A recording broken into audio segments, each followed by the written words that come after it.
আম্মি জান, দোবারা মাত পুছনা।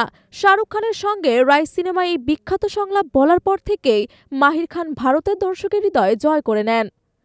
কিন্তু রাজনৈতিক টানাপোড়েনের কারণে বলিউডে তার সফর থমকে যায়।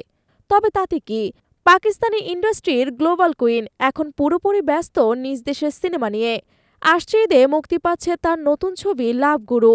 হুমায়ুন সাঈদের সঙ্গে জুটি বাঁধা এই সিনেমা নিয়ে দারুণ উচ্ছ্বসিত মাহিরা।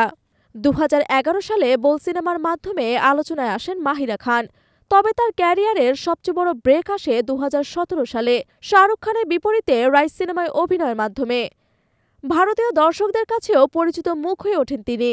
কিন্তু তখনই দুই দেশের রাজনৈতিক টানাপোড়েনের কারণে পাকিস্তানি শিল্পীদের বলিউডে নিষেধাজ্ঞা দেওয়া হয়, আর মাহিরার বলিউড ভ্রমণ থেমে যায় সেখানেই। কিন্তু নিজের দেশে তো মাহিরার কদর আগের মতোই, বরং সময়ের সঙ্গে তার জনপ্রিয়তা আরও বেড়েছে।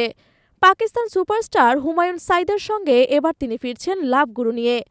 নাদেম বেগ পরিচালিত এই সিনেমায় শুধু পাকিস্তান নয়, ইউরোপের বিভিন্ন জায়গাতেও শুটিং হয়েছে। মাহিরা নিজেই বলেছেন, লন্ডনে শুটিংয়ের সময় দর্শকদের ভালোবাসা পেয়েছি।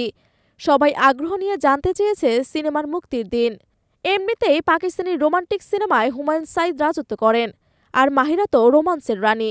এর আগে তারা একসঙ্গে কাজ করেছেন সুপারহিট সিনেমা বিনওয়ে ও সুপারস্টার এ।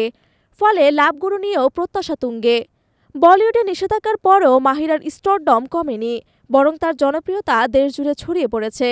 তার সাম্প্রতিক কাজের মধ্যে রয়েছে দ্য লিজেন্ড অব মৌলাজাট, যেখানে তিনি ফাওয়াদ খানের সঙ্গে অভিনয় করেছেন, যা পাকিস্তানের সবচেয়ে ব্যবসা সফল সিনেমাগুলোর একটি।